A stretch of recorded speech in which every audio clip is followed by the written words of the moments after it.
కాస్ట్తో బ్రహ్మాండమైన సజీవమైన immediate further ఒక 10 folds గ్రోత్కు అవకాశం ఉన్న క్యాపిటల్ తయారవుతుంది. ఇంతే తేడా, వేరే ఏం లేదు. కొంతమంది అడుగుతున్నారు అది దాని సంగతి ఏంది అని. అది ఎక్కడికి వెళ్తుంది? ఇప్పటికే వెస్టర్న్ బైపాస్ వచ్చింది. ఇప్పుడు కాబట్టి స్లోగా దాని అంతటా డెవలప్ అవుతుంది, రైతులు బెనిఫిట్ అవుతారు.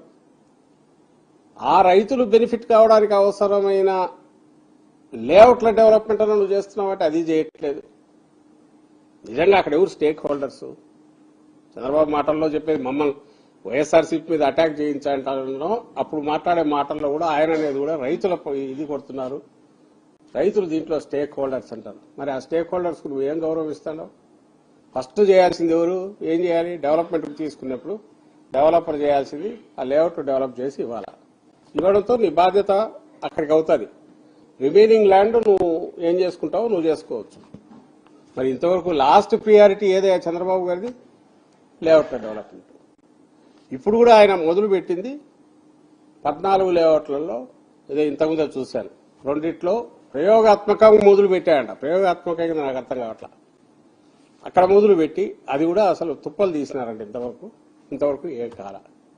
లేఅవుట్ డెవలప్ చేయకపోతే రైతులు ఎట్లా ఏం కావాలి? వాళ్ళు కక్కలేక బయటకు చెప్పుకోలేరు. ఎందుకంటే ఆ రేట్లు ఏమన్నా ఇదవుతాయేమో పెరుగుతాయేమో, బ్యాంకబిలిటీ లేదు.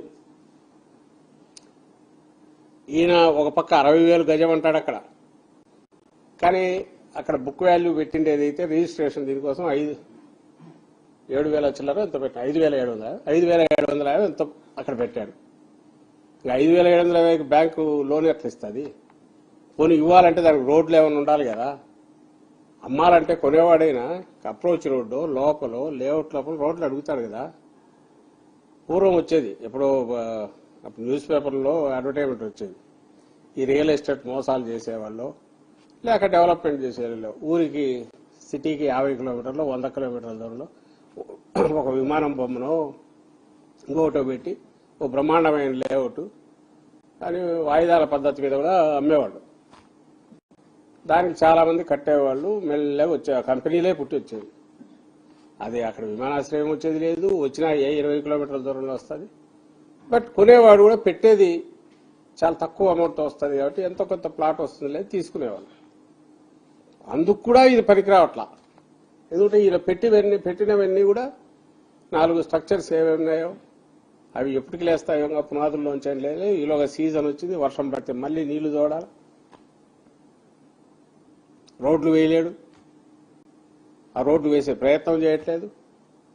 అప్పు మాత్రం ఇప్పటికి 47,000 కోట్లు తీసుకొచ్చాడు. 60,000 కోట్లకు 50,000 కోట్ల పైచీలు కాంట్రాక్ట్లు ఇచ్చేశాడు.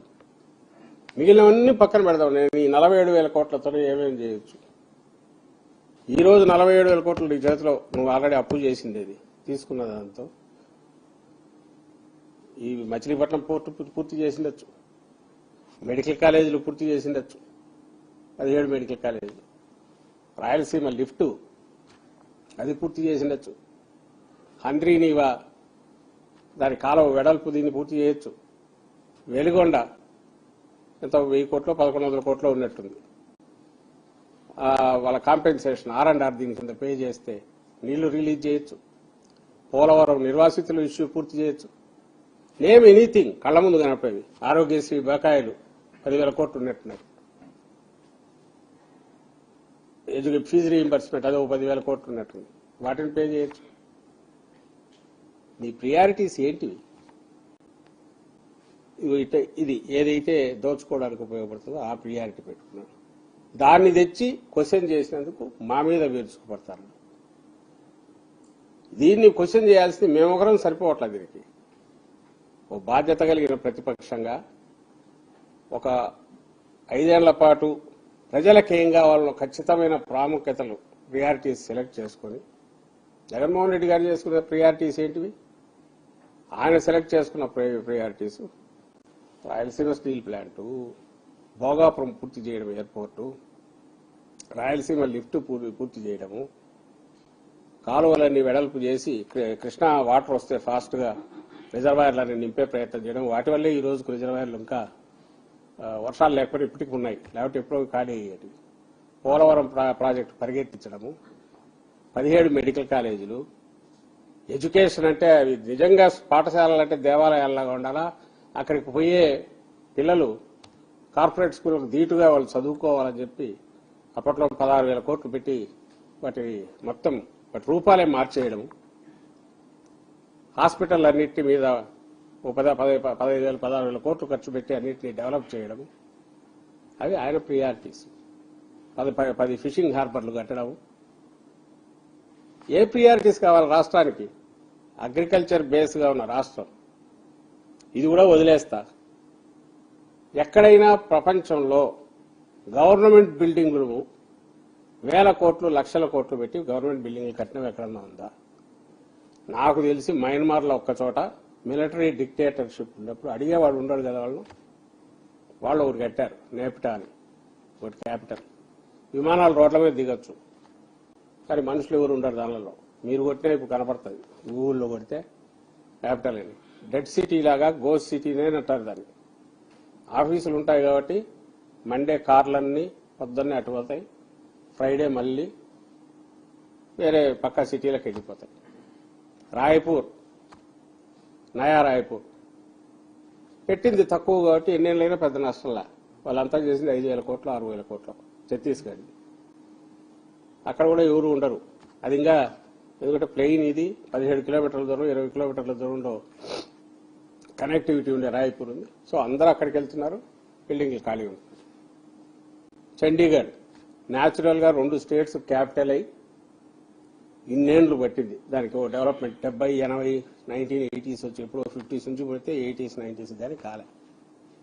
అంతేందుకు హైదరాబాద్ రింగ్ రోడ్డు ఈ రోజు కూడా ఔటర్ రింగ్ రోడ్డు ఎక్కడ ఎయిర్పోర్ట్ వరకు ట్రాఫిక్ ఫుల్ ఉంటుంది, చోక్ అవుతుంది. ఇన్నేళ్లు పట్టింది. ఎప్పుడు 2008 ఎయిర్పోర్ట్ వచ్చింది, అప్పుడే రింగ్ రోడ్డు కూడా అయింది.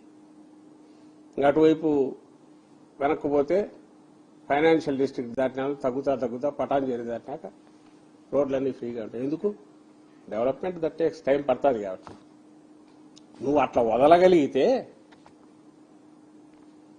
అంటే రైతుల భూములు వాళ్ళకి సంబంధించినంతకు మాస్టర్ ప్లాన్ వేసి రింగ్ రోడ్డు వేసి నీకు కావాల్సిన దాంట్లో ఏదో పెట్టుకుని 1000 ఎకరాలు 2 ఎకరాలు పెట్టి ఉంటే నిజంగా ఈ రోజుకి అది ఇంకో రకంగా ఉండేది. అప్పుడు కూడా ఆ నేల దానికి పనికొచ్చేది కాదని మొత్తుకొని చెప్పారు ఆయన. శివరామకృష్ణ కమిటీ అదే చెప్పింది, ఎక్స్పర్ట్ కమిటీలు వచ్చినవన్నీ అవే చెప్పారు. డీసెంట్రలైజేషన్ ఒకటన్నారు, సెంట్రలైజేషన్ వద్దని.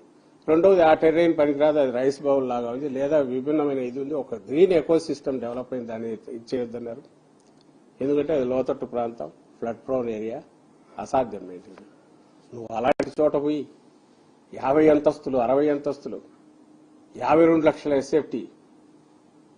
ఎస్ఎఫ్టీకి 20,000 ఖర్చు. ఎవరు అడగట్లా. అడుగుదామనే ప్రయత్నం చేస్తున్న జగన్మోహన్ రెడ్డి గారు కానీ వైఎస్ఆర్సీపీని కానీ బండలేసి డపా రాయి రప్ప ఏది దొరికితే అది కొట్టడము, బూతులు తిట్టడం, నోటికి వచ్చినట్టు ఏదంటే మాట్లాడడం. ఆ ఊపిరాడకుండా తెచ్చి ఎవరు నోరెత్తకుండా భయపెడుతున్నారు.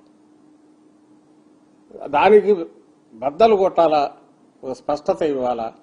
ఎందుకంటే వైఎస్ఆర్సీపీ వీ రిప్రజెంట్ జగన్మోహన్ రెడ్డి గారు and our party represent. Earlier government lead చేశాం 151 సీట్స్తో. ఇప్పుడు మొన్న కూడా 40% ఓట్స్